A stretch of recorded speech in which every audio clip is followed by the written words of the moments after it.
এক কাপ গুঁড়ো দুধ দিয়ে দোকানের মতো কুলফি আইসক্রিম তৈরির রেসিপি।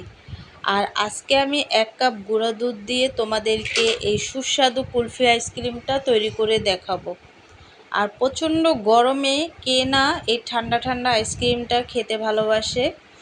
তো এক কাপ গুঁড়ো দুধ দিয়ে যদি আমরা এই মালাই কুলফিটা তৈরি করতে পারি ঘরে খুব সহজ করে, তাহলে তো কথাই নেই, ছোট থেকে বড় সবাই কিন্তু খেয়ে নেবে। তো আজকে আমি তোমাদের সাথে এই রেসিপিটাই শেয়ার করব। আশা করছি খুব সহজভাবেই শেয়ার করব। হাই গাইস, আসসালামু আলাইকুম, welcome back to my channel. কেমন আছো তোমরা সবাই? আশা করছি ভালো আছো, আল্লাহর রহমতে আমি অনেক ভালো আছি। তো গাইস, এই কুলফি আইসক্রিমটা তৈরি করতে একদমই সময় লাগে না, আর বেশি একটা কিছুর প্রয়োজন নেই। এক কাপ গুঁড়ো দুধ দিয়ে কিন্তু এই মালাই কুলফিটা আমি তৈরি করে নিয়েছি। তো সেই রেসিপিটাই আজকে আমি তোমাদেরকে দেখাবো। ভিডিওটি ফার্স্ট থেকে লাস্ট পর্যন্ত দেখতে থাকো। আশা করছি ভালো লাগবে, আর ভালো লাগলে প্লিজ একটি লাইক আর একটি সাবস্ক্রাইব করে পাশে থাকবে। তো মালাই কুলফিটা তৈরি করার জন্য এখানে আমি যা যা লাগে সব কিছু এখানে আমি নিয়ে নিছি। উপকরণগুলো এখানে আমি চিনি নিয়ে নিছি, আর হচ্ছে দুধ নিয়ে নিছি, আর এখানে একটা হাঁড়ি বসাইছি। তো হাঁড়িতে আমি পানিটা মেপেই বসাইছি যতটুকু লাগে। তো এখানে আমি দুধটাকে দিয়ে দিছি, আর পানিটা যেহেতু হালকা গরম ছিল, তো ওই পানিতেই কিন্তু আমি এই দুধটাকে ছেড়ে দিছি। তো দেওয়ার পরে কিন্তু অনবরত নাড়তে হবে, নয়তো দেখা গেছে দলা পেকে যেতে পারে। তো এই হালকা কুসুম গরম পানিতেই কিন্তু এই দুধটাকে আমি দিয়ে দিছি। আর এখান থেকে আমি কিছু দুধ তুলে রাখবো, এটা পরে দেখতে পারবে। এটা দিয়ে একটি মিশ্রণ তৈরি করব। তো তারপরে কিন্তু এই দুধটাকে অনবরত নাড়তে হবে, নেড়ে চেড়ে তারপরে কিন্তু জাল করে নিতে হবে। আর এখানে আমি যে দুধটা তুলে রাখছিলাম সেই দুধে কিন্তু আমি কর্নফ্লাওয়ারটা দিয়ে দিচ্ছি। আর এই কর্নফ্লাওয়ারটা কিন্তু অবশ্যই লাগবে, নয়তো দেখা গেছে আইসক্রিমটা খেতে কিন্তু অনেকটা পানসা পানসা লাগে। তো তারপরে কিন্তু এখানে আমি একটা মিক্সিং জার নিয়ে নিছি, দিয়ে দিচ্ছি কিছু বাদাম আর হচ্ছে মালাই। আর মালাইটা কিন্তু এই মালাই আইসক্রিমে দিলে অনেকটা টেস্ট লাগে, তোমরা যদি না দিতে চাও বাদ দিতে পারো। তো তারপরে কিন্তু সেই মিশ্রণটি আমি এখানে অ্যাড করে দিয়েছি, কর্নফ্লাওয়ার দিয়ে দুধ দিয়ে যে মিশ্রণটি তৈরি করে রাখছিলাম।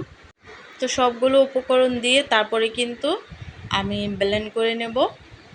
আর খুব সহজভাবেই কিন্তু ব্লেন্ড করা যায়। তো দেখো, আমি কিন্তু সবগুলো উপকরণ দিয়ে তারপরে ব্লেন্ড করে নিয়েছি। আর ব্লেন্ড করার পর কিন্তু খুব সুন্দর একটা স্মুথ একটা ডো তৈরি হয়েছে, দেখতেই পাচ্ছ, একটা ব্যাটার তৈরি করে নিয়েছি। তো তারপরে কিন্তু এখানে আমি দুধটাকে জাল করে ঘন করে নিয়েছি। আর কি দুধটা কিন্তু অনেকটা ঘন করে নিতে হবে। তারপর কিন্তু এখানে আমি অ্যাড করে দিচ্ছি চিনি। আর মিষ্টিটা কিন্তু আমি যে আন্দাজে দিছি সেই আন্দাজে মিষ্টিটা আমার হিসাবে ঠিক আছে। আর তোমরা যদি বেশি মিষ্টি খেতে চাও সে পর্যায়ে কিন্তু মিষ্টিটা আর একটু কমিয়ে বাড়িয়ে দিতে পারো। তো তারপরে কিন্তু চিনিটা দেওয়ার পরে আমি অনবরত নেড়ে নিচ্ছি। আর নেড়ে নেওয়ার পরে কিন্তু আমি যে মিশ্রণটা তৈরি করে রাখছিলাম সেই মিশ্রণটা অল্প অল্প দেব, আর দুধটাকে নেড়ে চেড়ে নেব। যেহেতু অনেক রকমের মিশ্রণ এখানে অ্যাড করা আছে, দেখা গেছে দলা পেকে যেতে পারে, তো অনবরত নাড়তে হবে আর দিতে হবে। তো সম্পূর্ণ মিশ্রণটি আমি এখানে অ্যাড করে দেব। দেওয়ার পরে কিন্তু আমি অনবরত নেড়ে নেব। আর নাড়তে নাড়তে দেখবে যে দুধটা কিন্তু ঘন হয়ে আসছে, অনেকটা ঘন হয়ে আসছে। তো দেখো, তো এভাবে করেই কিন্তু আমি অনবরত নাড়তে থাকবো। আর নাড়তে নাড়তে দেখো দুধটা কিন্তু একেবারেই ঘন হয়ে গেছে। তো এই পর্যায়ে এসে আমি কিন্তু চুলাটা অফ করে দেব। আর অফ করে দেওয়ার পরে কিন্তু এই মালাইটা একেবারে ঠান্ডা হওয়ার পরেই কিন্তু আমি আইসক্রিমটা রেডি করে নেব। তো দেখো, অনেকটাই কিন্তু ঘন হয়ে গেছে। আর দেখো, আমি কিন্তু ঠান্ডা করে নিয়েছি, নেওয়ার পরে কিন্তু এখানে আমি আইসক্রিমটা এখন রেডি করে নেব। আর আইসক্রিমটা রেডি করার জন্য এখানে আমি একটা আইসক্রিম মোল্ড নিয়ে নিছি। তোমরা চাইলে যে কোনো বাটি বা গ্লাসে এই আইসক্রিমটি বসাইতে পারো। যে কোনো পাত্রেই কিন্তু এই আইসক্রিমটি খুব সহজভাবে বসে যাবে। তো এখানে আমি একটা আইসক্রিমের এই মোল্ডটা নিয়ে নিছি।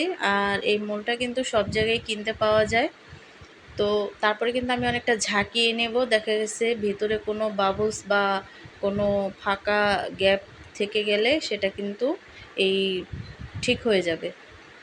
তো তারপরে কিন্তু আমি মুখগুলো আটকিয়ে দেব। তো দেখো, মুখগুলো এভাবে আটকে দিয়ে তারপরে কিন্তু আমি তো দেখো আমি কিন্তু মুখগুলো খুব ভালো করে আটকে তারপরে কিন্তু এক রাতের জন্য আমি ফ্রিজে রেখে দেব। আর আইসক্রিমটা জমতে একটু টাইম লাগবে, তার জন্য কিন্তু আমি এক রাতের জন্যই কিন্তু এই আইসক্রিমটা রেখে দেব। আর তোমাদেরকে আবার দেখাচ্ছি আমি পরের দিন। তো এইভাবে করেই কিন্তু আমি আইসক্রিমের মুখগুলো লাগিয়ে নিছি দেখো। তো চলে আসলাম, এক রাত আমি আইসক্রিমটাকে ফ্রিজে রাখছি। তো এখন আমি এই আইসক্রিমগুলোকে খুব সহজভাবে তারপরে কিন্তু খুলে নিছি দেখো। কুলফিগুলো দেখতে কিন্তু অনেকটা লোভনীয় হয়েছে। তো এভাবে করে কিন্তু আমরা এই কুলফিটা তৈরি করে নিতে পারি। আর আমি একটু পরিবেশন করার জন্য কিন্তু কিছু পেস্তা বাদাম কুচি অ্যাড করে দিচ্ছি। আর এই আইসক্রিমটা কিন্তু পেস্তা বাদাম কুচি দিয়ে খেতে অনেকটা ভালো লাগে, যেহেতু কুলফি আইসক্রিম। তো এভাবে করে কিন্তু আমি উপরে একটু একটু করে এই বাদাম কুচিটা দিয়ে দেব। আর দেওয়ার পরে দেখো কতটা লোভনীয় লাগছে আইসক্রিমটা। আর কলিজা ঠান্ডা করা একটা আইসক্রিম। তো প্রচণ্ড গরম পড়ছে, এই গরমের সময় কিন্তু এই আইসক্রিমটা আমরা তৈরি করে নিতে পারি। আর ছোট থেকে বড় সবাই কিন্তু অনেকটাই পছন্দ করে এই আইসক্রিমগুলো। তো দেখতেই পাচ্ছ কতটা লোভনীয় হয়েছে। আর দেখলে তো গাইস কতটা সহজ করে আমি এই আইসক্রিমটা তৈরি করছি। তো তোমরাও কিন্তু চাইলে বাসায় এইভাবে করে তারপরে এই আইসক্রিমটা তৈরি করতে পারবে। তো আজকে রেসিপিটা কেমন লাগছে অবশ্যই কিন্তু কমেন্টে জানাবে। তো অন্য কোনো রেসিপি নিয়ে তোমাদের মাঝে আবার চলে আসবো। আজকে এই পর্যন্তই। সবাই সুস্থ থাকবে, ভালো থাকবে। আল্লাহ হাফেজ।